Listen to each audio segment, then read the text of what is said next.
حدیث پاک میں آتا ہے کہ ملک الموت اترتا ہے، اس کے ساتھ 4 فرشتے ہوتے ہیں.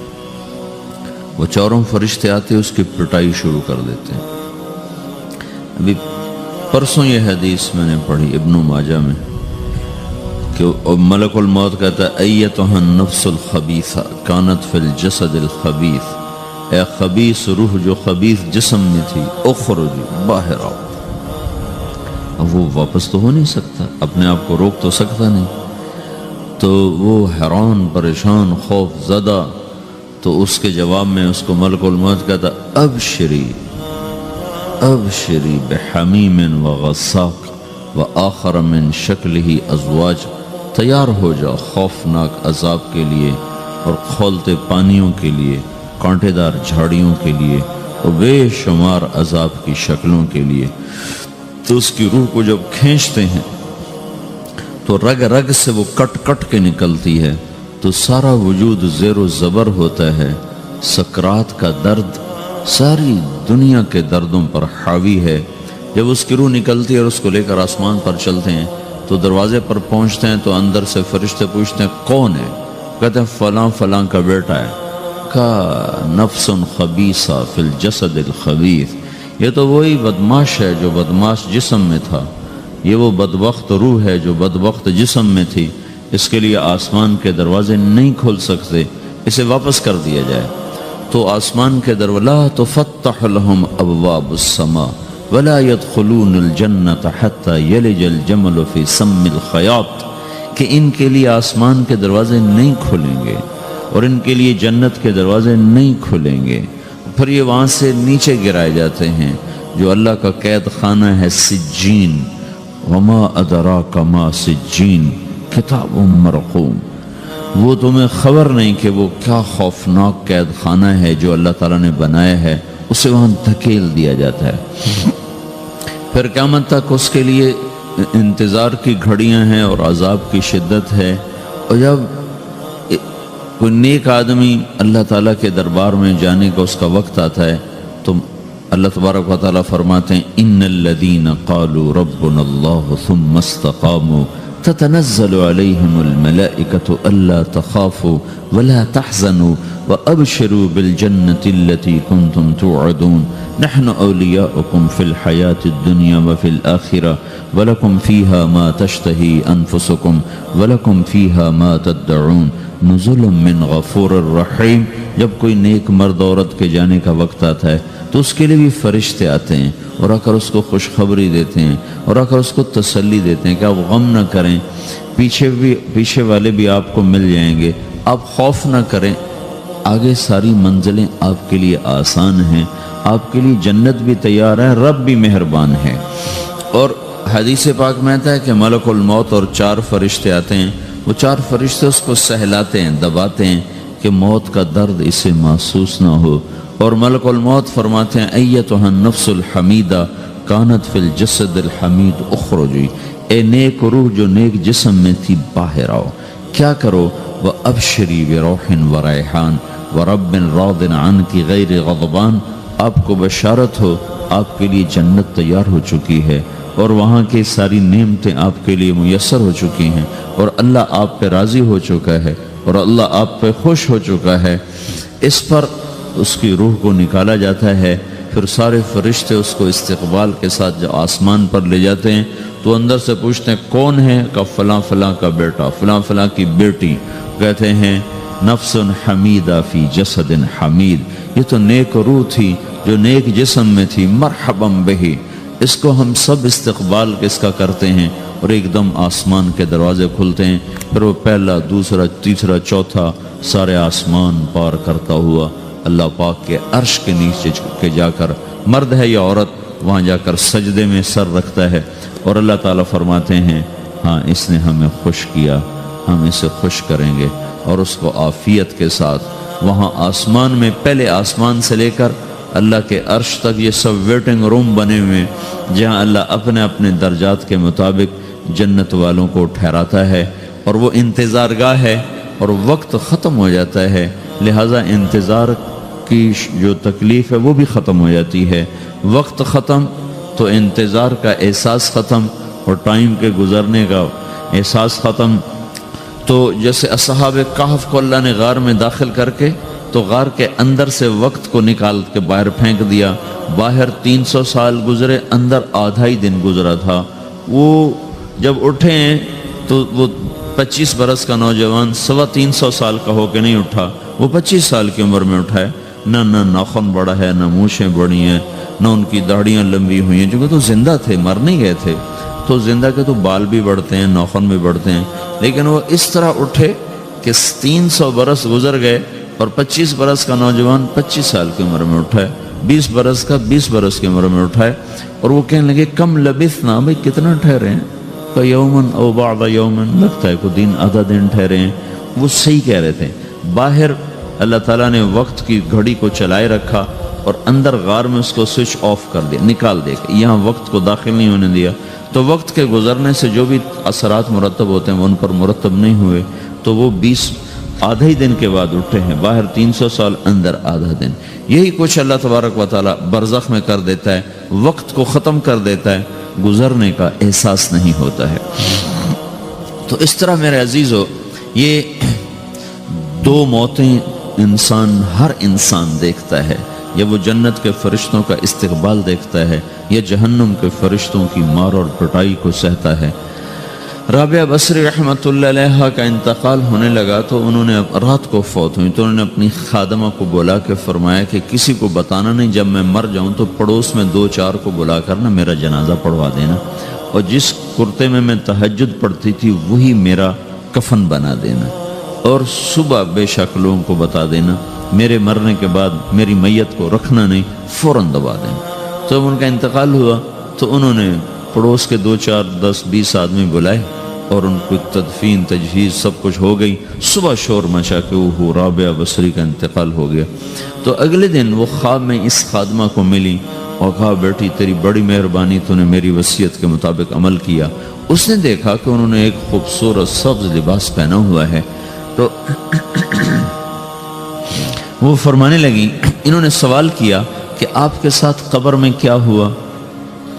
تو وہ کہنے لگی کہ میرے پاس منکر نکیر آئے تھے اور مجھ سے کہنے لگے من رب کی، تیرا رب کون ہے؟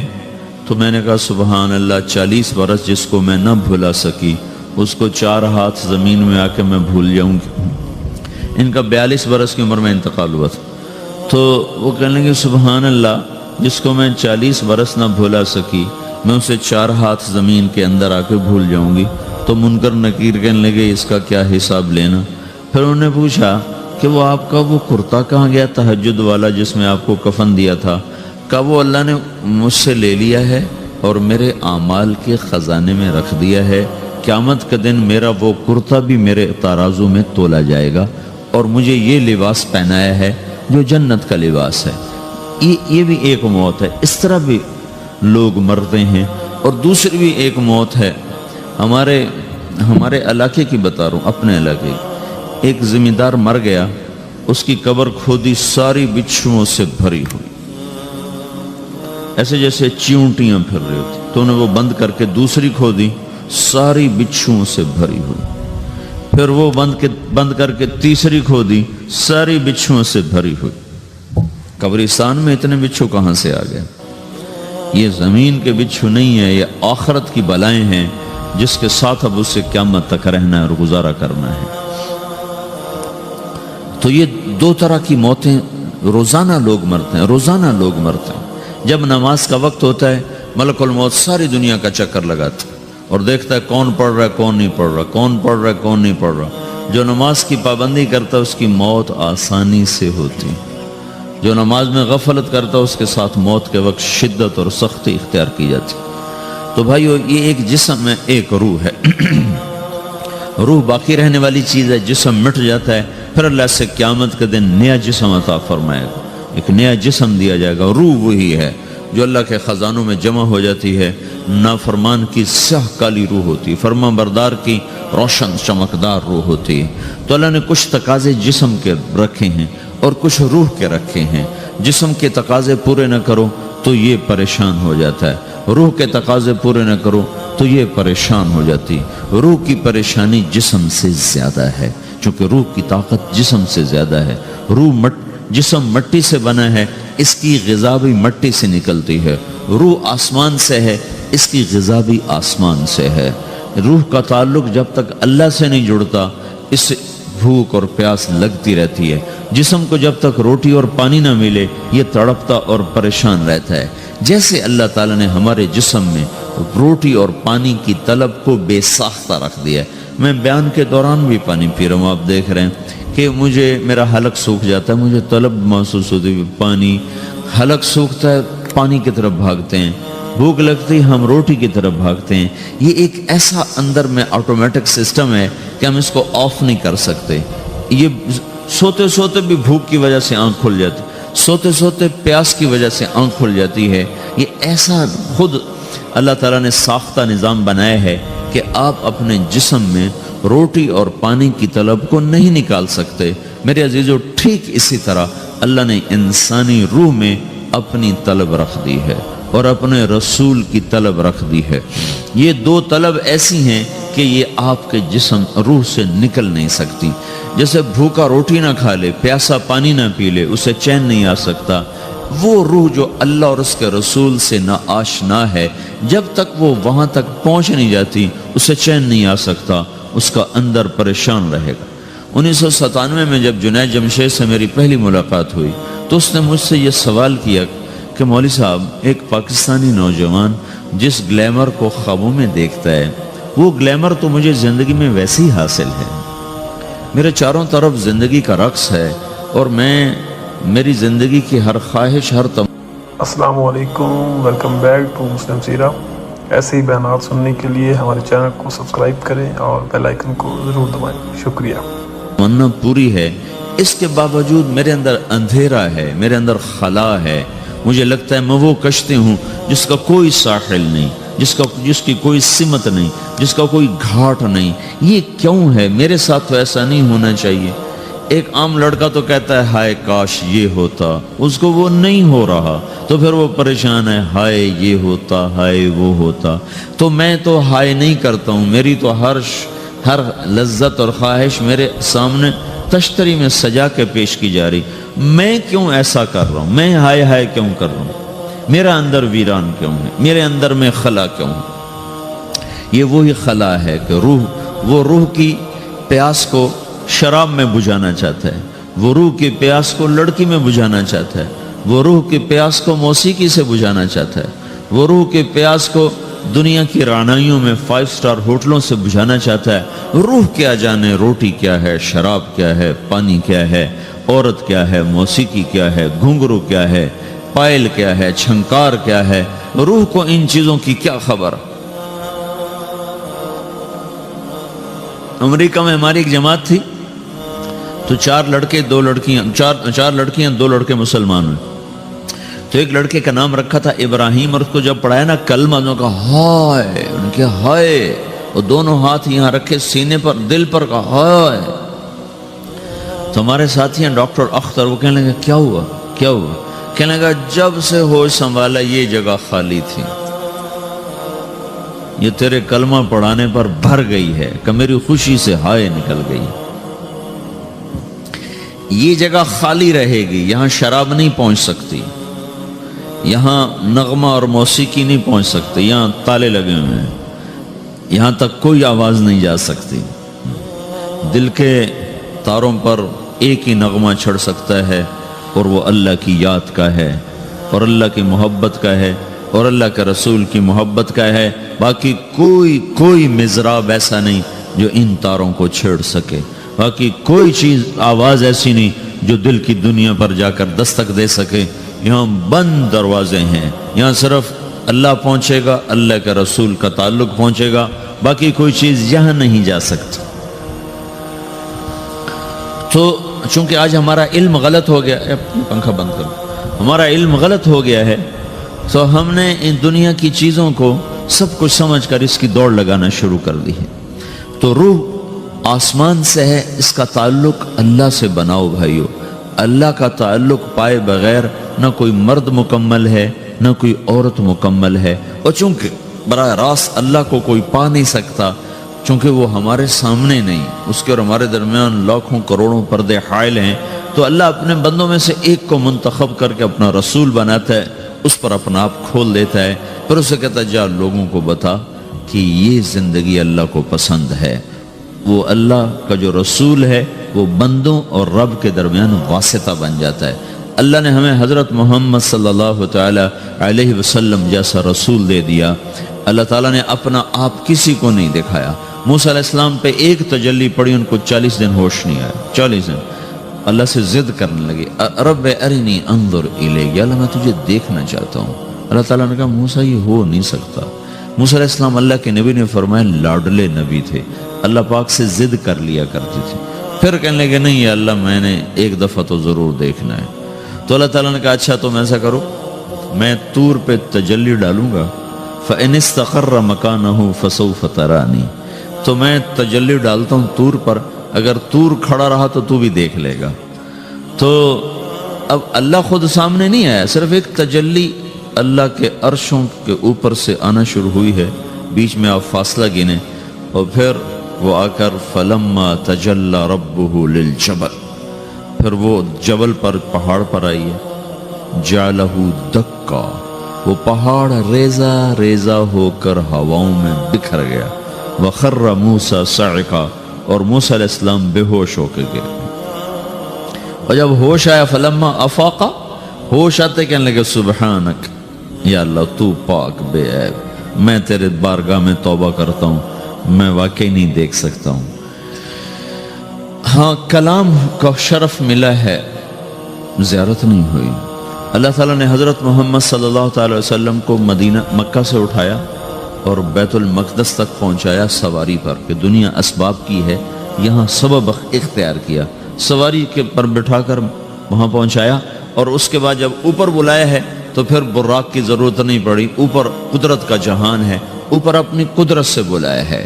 یہ بیچ میں دیکھو نا کتنا بڑا، آپ اگر ہوا سے اوپر چلے جاؤ، یہ 500 میل ہوا کا غلاف ہے، اس سے اگر اوپر چلے جائیں گے نا تو آپ خود بم بن کے پھٹ جائیں گے ایک دھماکے کے ساتھ، چونکہ ہر انسان کے اوپر ہوا کا ایک پریشر ہے، کوئی 280 من کے قریب ہر انسان کے اوپر ہوا کا پریشر ہے۔ اس پریشر کو توڑنے کے لیے میرے اندر خود ایک پریشر بنا ہوا ہے جو اس کو توڑ رہا ہے۔ جب یہ ہوا کا پریشر میرے اوپر سے ریلیز ہو جاتا ہے تو میرا اندر کا اپنا پریشر بم کی طرح پھٹے گا اور مجھے پرزے کر دے گا۔ اس لیے وہ خلائی لباس بنایا جاتا ہے جس میں وہ مصنوعی پریشر دیا جاتا ہے تاکہ اوپر جا کر یہ پھٹ نہ جائیں۔ ہمارے نبی جس کرتے اور تہمد میں تھے اسی کرتے اور تہمد سے بیت المقدس سے چلے ہیں اور ہوا کو نہیں پار کیا، 7 آسمان ہی پار کر لی۔ اور پہلے آسمان پر حضرت آدم علیہ السلام نے استقبال کیا ہے، اور دوسرے آسمان پر حضرت عیسیٰ علیہ السلام، زکریا علیہ السلام، یحییٰ علیہ السلام نے استقبال کیا ہے، تیسرے آسمان پر حضرت یوسف علیہ السلام نے استقبال کیا ہے، چوتھے پر حضرت ادریس علیہ السلام نے استقبال کیا ہے، 5ویں پر ہارون علیہ السلام نے استقبال کیا، اور 6 پر موسیٰ علیہ السلام نے استقبال کیا، اور 7ویں آسمان پر ایک بیت اللہ دیکھا ہے جس کا طواف ہو رہا ہے۔ استقبال کو کوئی موجود نہیں، ایک بڑے میاں ایسے ٹیک لگا کے بیت اللہ کی یوں ٹیک لگا کے بیٹھے ہیں، گوٹھ مار کے، دونوں ہاتھوں کے ایسے گوٹھ مار کے بیٹھے ہیں، ان کی سفید داڑھی ہے، وہ نہیں اٹھے ہیں۔ باقی تو نبی بھی سامنے کھڑے ہوتے تھے استقبال کو، لیکن یہ بزرگ نہیں اٹھے ہیں۔ تو آپ نے پوچھا یہ کون بزرگ ہیں؟ تو جبریل نے کہا یہ آپ کے دادا ابراہیم علیہ السلام ہیں۔ آپ خود چل کے آگے گئے ہیں، وہ قریب آئے تو وہ اٹھے اور آپ کو گلے لگایا، ماتھا چوما، پیار کیا۔ سارے نبیوں نے استقبال کے دوران کہا تھا ہمارے بھائی آ گئے، مرحبا ہمارے بھائی آ گئے، لیکن جب ابراہیم علیہ السلام سے ملاقات ہوئی تو انہوں نے فرمایا مرحبا میرا بیٹا آ گیا، مرحبا میرا بیٹا آ گیا ہے۔ اور یہ جو حالانکہ مرتبہ تو ابراہیم علیہ السلام کا چھوٹا ہے، ہمارے نبی کا مرتبہ بلند ہے، لیکن رشتے میں ابراہیم علیہ السلام کا مرتبہ بلند ہے اور ہمارے نبی کا مرتبہ چھوٹا ہے۔ ابراہیم علیہ السلام اوپر جا کر دادا بن رہے ہیں اور یہ نیچے پوتا پڑ پوتا بن رہے ہیں، تو رشتے کی نسبت میں آپ چھوٹے ہیں وہ بڑے ہیں، مرتبے اور مقام میں تو اللہ کے بعد آپ کا اور آپ کے سامنے کوئی ہے نہیں، بس اوپر اللہ اور نیچے اللہ کا رسول ہے، باقی سبھی نیچے ہیں۔ لیکن یہ امت کو سبق دینا تھا کہ اللہ تعالیٰ کو معلوم تھا کہ آنے والی یہ جو نسل ہے یہ ماں باپ کے نافرمان ہوں گی، چونکہ انہیں صرف پیسہ کمانا، آپ کا بھی قصور نہیں، آپ کو ٹیکسٹائل سکھائی جا رہی، کوئی ماں باپ کی تعظیم تو نہیں سکھائی جا رہی ہے، اور خود آپ کے ماں باپ نے آپ کو نہیں بتایا کہ ماں کسے کہتے ہیں، باپ کسے کہتے ہیں۔ جس چیز نے بتانا تھا وہ آپ نے پڑھا نہیں، وہ تو دین نے بتانا تھا، قرآن نے بتانا تھا، سیرت نبی نے بتانا، وہ سیرت آپ نے پڑھی نہیں، قرآن آپ نے پڑھا نہیں، آپ کا سارا زور لگا پہلے وہ ایف ایس سی کو پاس کرنے میں، پھر ٹیکسٹائل میں آ گیا تو اب دھاگا کیسے بنتا ہے، آپ کا سارا علم ہے کہ دھاگا کیسے بنتا ہے، یہ علم آپ نہیں پڑھ رہے کہ انسان کیسے بنتا ہے، یہ مشین کیسے چلتی، آپ یہ سیکھ رہے ہیں، یہ انسان کیسے چلے، یہ کسی ادارے میں نہیں سکھایا جا رہا۔ وہ اداروں کا یہ موضوع ہی نہیں کہ انسان بناؤ، اداروں کا موضوع ہے بس روبوٹ بناؤ جنہیں بس دھاگا بنانا آتا ہو، کسی کو دوائی بنانی آتی ہو، کسی کو حل بنانا آتا ہو، کسی کو بم بنانا آتا ہو، کسی کو کپڑا بنانا آتا ہو، کسی کو لوہا بنانا آتا ہو۔